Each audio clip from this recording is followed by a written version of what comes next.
Hey everybody out there, thanks for waiting. This started a little bit late, I apologize for that. I'm all dressed up. What do you think? Huh? I actually just got back from a little presentation I had to do that ran long. And so yeah, this ran a little long. Sorry about that. Hi, how you doing? I'm Joe Scott. Thanks for joining Answers with Joe, the live stream edition. Today I am going to be sharing a few clips from the interview that I did with a buddy of mine, Jason Croft.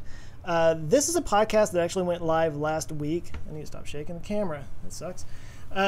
People are saying hi. Hello, everybody. Thanks for joining. Yeah, so this podcast went out last week. The link to this is down in the description below. And I meant to get this out last week, but life caught up with me and things got a little crazy. So it's a little bit behind. I do have another podcast that should be going out tomorrow, and I hope to do another live stream to support that one on Thursday. And it's a pretty interesting one, so I hope you can stick around for that as I burp into the microphone. Okay, so Jason Croft. Who is this guy, Jason Croft? He's a buddy of mine here in Dallas. He's an entrepreneur, media personality kind of guy. He was running a channel called Startup Dallas for a while. For many of you, you know I live in Dallas, and he basically would interview entrepreneurs and startup folks in the community and talk about what they're working on. He got to talk to a lot of really interesting people, one of whom was me. No, when I first got started with Canker Boy, he had me on there, and we talked about that, talked about the YouTube channel. I think I had maybe 5,000 subscribers at the time, and I thought that was pretty big deal because of that. So it's been really cool watching his online presence grow as well as my own over the last year. His show is no longer Startup Dallas. Now he has a show called The Jason Croft Show, where he actually, it's kind of like Comedians in Cars with Coffee, if you're familiar with that, the thing that Jerry Seinfeld does. It's got a camera right there in the car, and he picks people up and he drives them around, and they talk business stuff.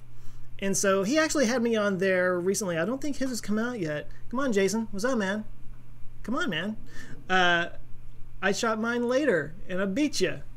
I don't know. You got your own thing going on. But no, I showed up for that one, and it should be coming out soon, probably the next week or so. But I asked him to kind of sit in the interview chair. He's used to interviewing other people. And I talked to him.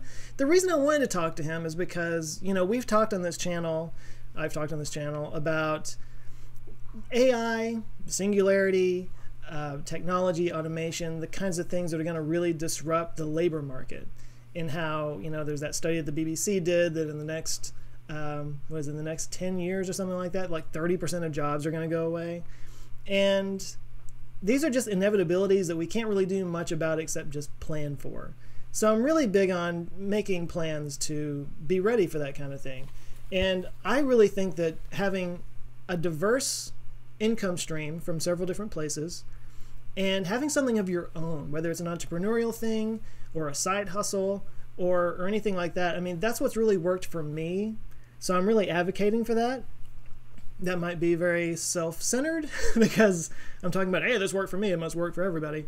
But he's somebody that's lived it. He's somebody that's talked to a lot of people that lived it. So I wanted to get his opinion on it. So I'm just going to share a few clips. We won't be here too long. And, oh, Jason's in the comments, coming soon. We'll see, my friend. We'll see. Anyway, no, Jason's a good guy. Thanks for joining, man. So, yeah, I will start with a little clip about just talking about how important it is to have something on the side, even if what you want is a 9-to-5 kind of job.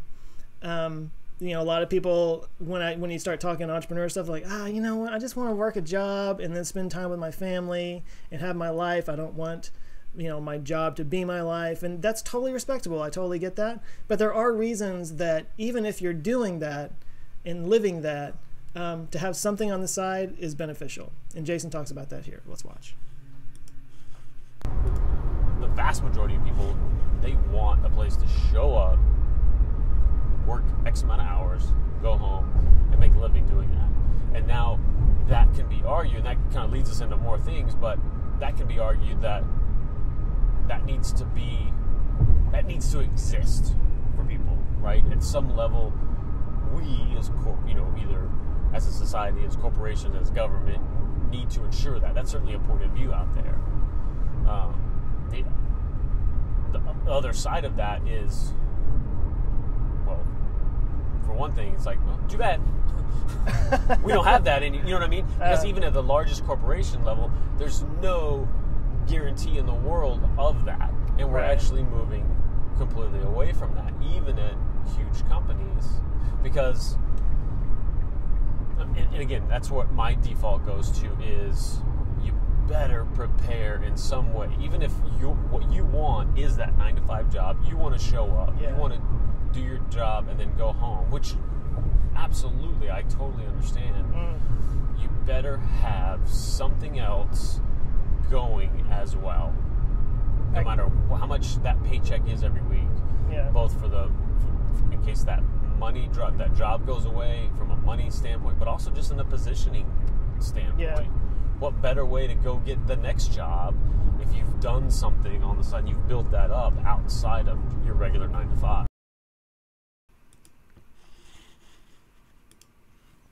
So as it was pointed out in the comment there that I look really bright compared to Jason, it was kind of blown out. I don't know how that happened. I know I can blow out really easily because I'm transparent. I'm like an albino with dark hair. I mean, Jason is like totally a redhead, and he's looking darker than I am. What's that about? I don't know what his secret is. He probably spray tans, don't you, Jason? I was playing around with Jason. But no, he made some really good point there, and actually something that came up later after the camera turned off, and I really wish that it had been on when we said this, was we were talking about how having something on the side, especially something that's making just a moderate amount of money, it doesn't have to make as much as your job, but some amount of money giving you some kind of cushion makes you a better employer, or a better employee, to the job that you're doing. Even if it is the 9-to-5 that you want to do, having that extra thing on the side will give you a little bit of leeway to just relax, because there's always going to be some kind of layoff in the future. There's always going to be some kind of stress level involved in your work, but knowing that you've got some kind of cushion so that if the axe fell, you would be okay, makes you relax, and it makes you more proactive and a better worker. You're not just there because it's the money. When you actually have money on the side, you're there because you want to be there and because you're finding some kind of value in it, and that makes you a better at your job and actually increases your likelihood for promotions and that kind of thing. So I thought that was a really cool point, and unfortunately didn't wind up in the podcast, but I think that kind of correlates with what Jason was just saying. The next thing that he was talking about here, I'm going to share in this little clip, was that he got started with his Startup Dallas podcast and used that as a way to network. And networking is a really gross word. You think about people just throwing business cards in your face and that kind of thing, but networking is really about building relationships. And there's a certain hump you got to get over mentally to do that. And Jason did a really great job of doing that in his own career, and he talks a little bit about what it's like and how important it is to do that here. So here we go.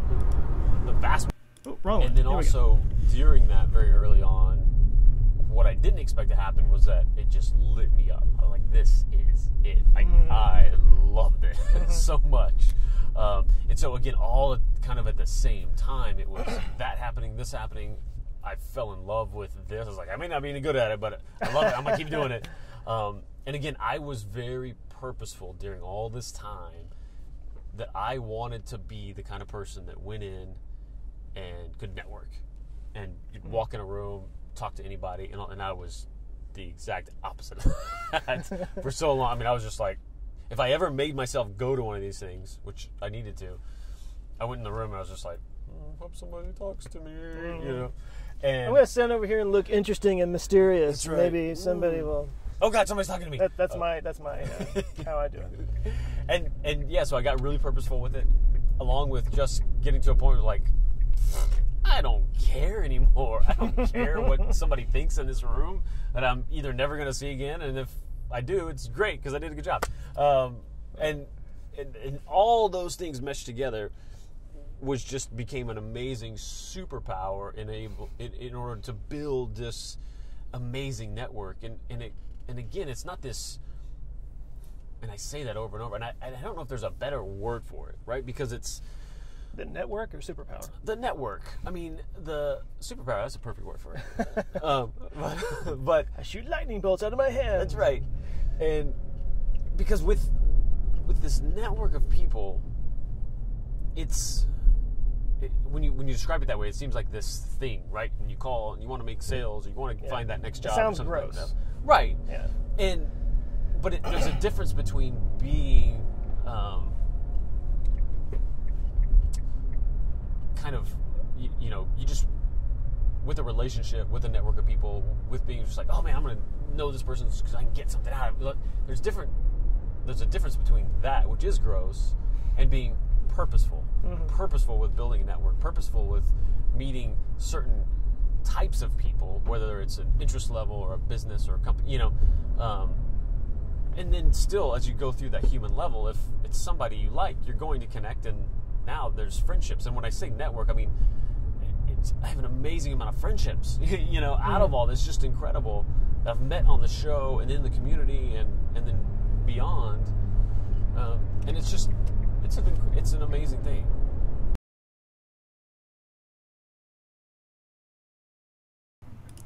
Sorry, I gotta hit the microphone there. So yeah, some really good points there, and I want to jump right into the next clip because it kind of ties with this. Although there's been some interesting questions brought up in the live stream, which I will try to get to toward the end of this thing. But so he just talked about the importance of networking, how to kind of get over that hump of getting out in front of people. Here he talks about how he used the talk show that he set up, the interview format, the podcast, to network and to meet interesting people. And to be honest, that's what I'm doing right now. What you're seeing right now is me sort of employing that strategy, if you want to call it that. It doesn't even feel like a strategy to me. To me, it's just it's a really easy way to reach out to people, influencers, interesting people, and say, I want to talk to you because I've got this platform now and I've got a way, it's kind of like an excuse to get them involved in a really easy way, and it doesn't require a whole lot out of their time. And so he talks about how he used that to not only build his network, but also build his communication skills. So here we go.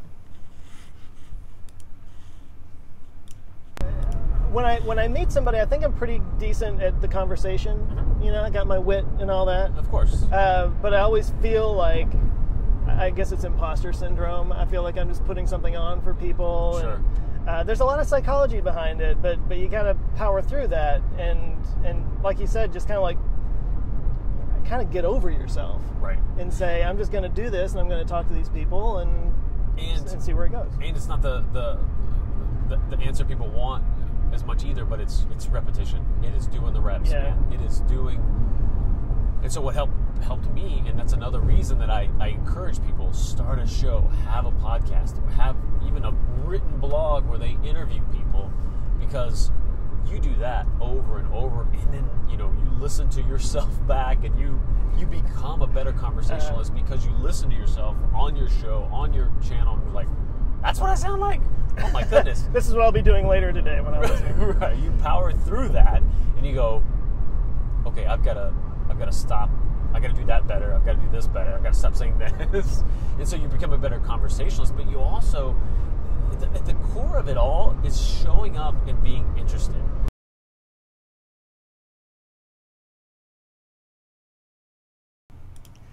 So, really interesting point that he's making there. That setting up something like this, it's almost like a hack. It's almost like tricking yourself into getting better at something just by the mere repetition of it. And I gotta say, I pay a lot more attention nowadays to my ums and my likes and my all that kind of stuff, the filler words, the filler sounds that I do in my, say I just did one, I pay more attention to that now in real life. And there was a period where I'm telling you, I looked insane because I would be talking to people and I was like trying really hard to not say like and to not say and so and all those words. And I would literally just freeze in the middle of a sentence. I'd be talking just, right? And it made me a lot of friends. But there is something about doing it and recording it and listening to yourself back that over and over and over again, you start to pick up on that stuff. And it does make you a better conversationalist. It makes you focus your mind a little bit more. It makes you pay attention to those sounds. And eventually you actually wind up sounding somewhat intelligent. like I do, right? No. Okay, so moving on. This is the last clip. I'm just going to do this really quickly, and this one has a lot more to do with doing a podcast, doing YouTube, or anything like that. Anybody who's interested in that kind of thing, I think, would get value out of this. But it's about starting something. Actually, you know what? I'm going to take that back. It has nothing to do specifically with YouTube or podcasts. It's about starting something creative, putting yourself out there, and getting over that hump of I suck, which you're going to do in the beginning. No matter what it is that you're starting out at, you're going to just suck for a while. And you have to be okay with that. You have to be okay with the suck and just get through that, because eventually things will click and start to work out. And we talk about him going through that, and I talk about me going through that in this clip right here. So here we go. You know, I don't know how people take this, but the other thing is too, like, nobody's gonna see it. Like, and this is, we're really, that's so true. We're really, you know, we're talking right now kind of specific to YouTube and a podcast or something like that. But we all get hung up on, oh, how am I gonna look out of the gate and stuff like that. Nobody's looking, you know? Yeah. And that's actually a blessing, because you can fail and fail and fail and try new things and be experimental. Like I tell some people who are just getting started at YouTube, like, this is, it's rough and it's hard and it's frustrating, but it's also the best time because you can do anything. Yeah. Yeah. You know, like right now, if I all my videos now are on these like sciencey, technological topics, which I enjoy, but there's also a lot of stuff that I would really like to talk about that I feel kind of pigeonholed now, and I can't really do that anymore. But back in the day, yeah, I talked about all kinds of stuff, and right. It might have even been a little bit more fun back then. But it was only by doing all that stuff that I was able to find what was working, right, and what was able to grow and go from there. Oh yeah, and it's, you know, some people may take that as like, well, why do it if no one's, because you have to go through it. You have to go through this, and you'll find, and it's, you know, someone latches on here, someone sees this. And for me too, I mean, just doing that big push and that momentum, it's this awareness of, from my whole network that exists already, like, oh, you're in this, you're alive, you're doing things again. Yeah. And it is, I mean, every single successful person at this will tell you, my early stuff was horrible, my site was horrible, my shows were horrible. Yeah. Every single person, there's a reason. They're not lying. They really were bad. But the thing is, to their standards, to where they are today, and with what's in their head. And that's the biggest thing. That's why I say your stuff's going to be bad. It's not even necessarily going to be bad. People will still find value in it. It's going to be bad for you, for that vision in your head. It's going to take some time to get there, to actually create that. But there's a reason you can still find all those people's stuff, because they're proud of it. Yeah. They knew they had to go through that in order to get to where they are. Yeah, and I'm glad they leave that up, because it really, it's actually inspiring to look at somebody that's got 1 million subscribers and look at their first videos and be like, whoa, that's what they were doing at the beginning? Cool. Like, I can do that. Yeah, no kidding.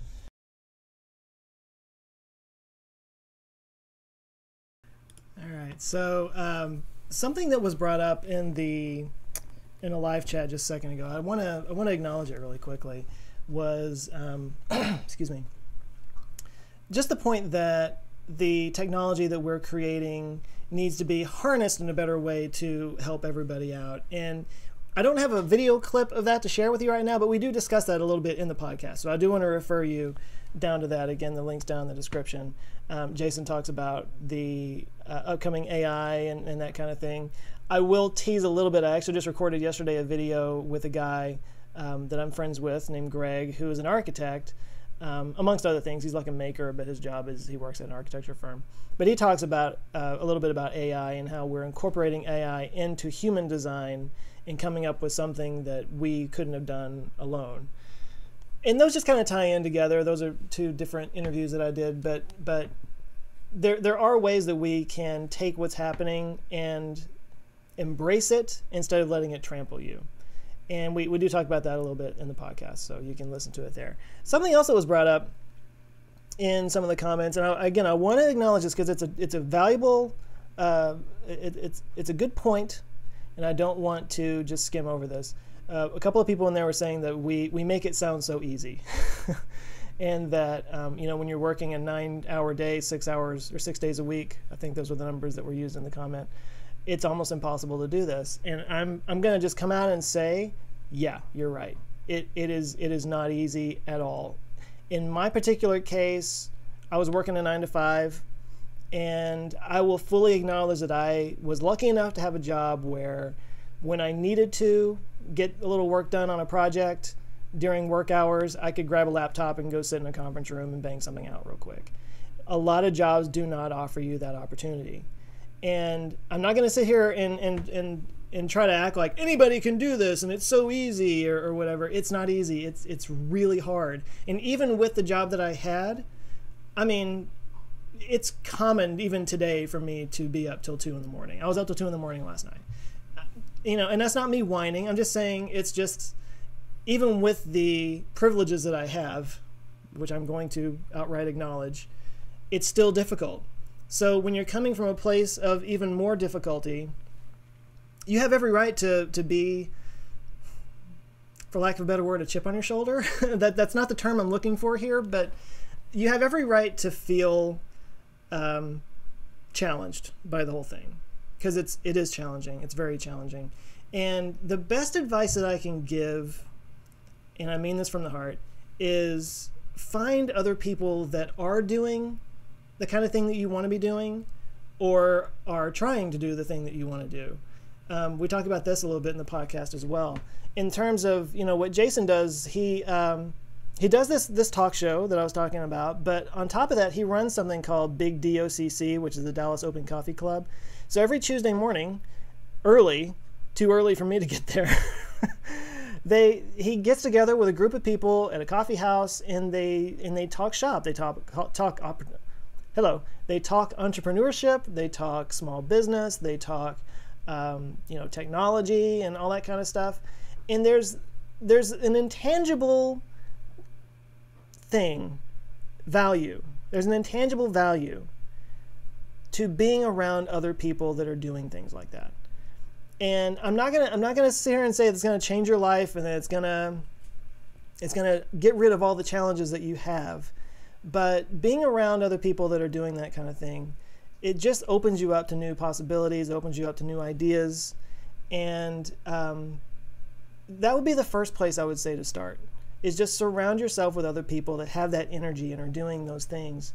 Not only will you feed off of that in terms of a motivation and an energy kind of thing, again, those are more intangibles, but you'll surround yourself with people that can help you.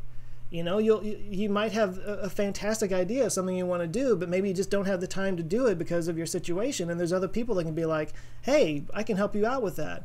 There might be people who have connections to investor types that might want to put a little bit of money into it, so that maybe you could hire an assistant that can do things while you're at your job. That was one of the things that I did. I hired an assistant, very cheap, part-time, just a few hours a week to help me out and do things while I was doing my job. And that costs money, yeah, but if you have a business idea and you're working through those things, then that's kind of a place where you can start. These are just a few ideas I'm coming up off the top of my head. And the main thing I want to say there is I really want to acknowledge that is a good point. It is harder for some people than it is for other people. And I feel that. I feel for you. I feel your pain. But those would be the places I would say to start, is just surround yourself with people that do that kind of thing. I think it's just, again, it's a lot of intangible stuff, but it's amazing what that can do to you and for you as a person and in a career. So those are all the clips that I had to share, and I did just respond to a couple of questions. I can respond to a couple more, but I'm going to probably wrap this up pretty soon.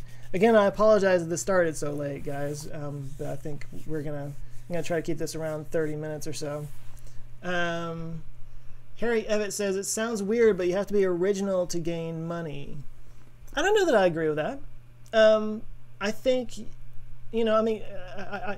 okay, so I just missed, because I was doing that thing today. Apple announced their new iPhone. I haven't had a chance to watch it yet. I have an old iPhone, and I get called out on it all the time by people who hate Apple, and their points are valid. Their points are that Apple doesn't really come up with new stuff. They take technology that other people do and repackage it and make it sound like they did a great thing. Well, you can do that. You can do that too. You can take ideas that are already out there, repackage them, sell them a little bit, and make them your own. You don't have to reinvent the wheel, is what I'm saying. And I don't know if that was the point you were trying to make, but except on YouTube and Facebook where people make tons of money stealing content. Well, unfortunately, that's true. Although YouTube's getting a lot better with their content ID. I actually tried to do something the other day. Actually, Facebook's getting better about it too, which it didn't help me out. Okay, I'll just say it. So there was a there was a video that a guy did, and I don't know what the name of the program is. It was like Ultimate Battle Simulator or something like that. And he put 30 Jedi Knights against 3,000 or 30,000 medieval knights, and it was just this slaughter fest. It was a really funny video, and I thought I'm gonna have some fun with this. So I took it and I edited it to let the bodies hit the floor. And I'm telling you, you didn't get to see it because Facebook blocked it, but it was hilarious. It was awesome. Like it hurts me that I wasn't able to put it out there. It was a lot of fun. Oh, and Harry, I was talking about React videos. I've talked about how much I hate React videos for my Patreon secret vlog. It's the bane of my existence. I can't stand it. Amr Subda says, hi there. Hey there back. RB Empathy, do you think intellectual property rights are restrictive in an overall helpful or a denigrating way? So, I'm really of two sides on this one. As a creator, as somebody that has written films and whatnot, of course I want the copyright holders to be respected and paid for the use of their work, obviously. But I also feel like it shuts down people below a certain level. It kind of keeps the smaller creators, filmmakers, amateur videographers and whatnot, it keeps them from being able to use content that people would identify with and enjoy. And I don't know, I guess the point that I'm saying is that it only really hurts the small people. So for that reason, I'm kind of not so much for it. I know in Great Britain, the rules are totally different. That's why you can watch a British TV show and they use copyrighted music left, right, and center. And I don't know. As long as the original creator is not getting totally screwed, I feel like they could loosen it up a little bit, and it would benefit the smaller people a little bit better. That's just my opinion. Cryptocurrencies. I've been asked about this so many times, and I need to do a video about it. And the truth is, I don't know that much about them. I'm like way behind probably most of you on that, but it is fascinating, and it's becoming a bigger thing, and it's becoming more important to talk about. I will reference, if you watch a channel called Cold Fusion, he's done some really good videos on cryptocurrency that if I could link them right now here to you, I would, because they're really good stuff. And it almost makes me not want to do a video about it, because I feel like he's done good enough job to where there's not much I could add to it from there. But yeah, go to Cold Fusion. I don't know if he still goes by Cold Fusion TV. It might be Cold Fusion TV, but Cold Fusion is the name of the channel. He's done some really great stuff about it. Hello from Vancouver. Dawson says, love your videos. Thanks, man. I appreciate that. You know what? That's probably a good place to stop. We're going about 30 minutes now. I don't want to go any longer than that. So I want to thank you guys for joining. Smaller group today, but that's all right. And I want to thank Jason for doing this. And I know I've seen him in the live chat. Thanks for being in there. And go check out the podcast. We talk about some great stuff. And if you're interested in this kind of thing, let me know, because I'll talk some more about it. I do think it's important. This is more life stuff, not so much the science stuff that I normally talk about. But I do think that we need to, the fanciful trip to Mars type stuff is fun, but from time to time we need to get kind of back down to the things that actually affect us in our lives. That's pretty important too, as they say. So I'm going to sign off for now. Thank you guys so much. Have a good rest of your week. Hopefully there'll be another one of these on Thursday. It's a busy week this week. I've got a special surprise video coming out tomorrow. Keep your eye out for that. I've got a big announcement coming. Tease, tease, tease. A big announcement's coming in a video that I'm putting out tomorrow. And then possibly another live stream on Thursday. So you're going to see a lot of my face this week. I hope that's okay. I appreciate you guys for joining and for being a part of this, and I will talk to you next time. Take care, guys.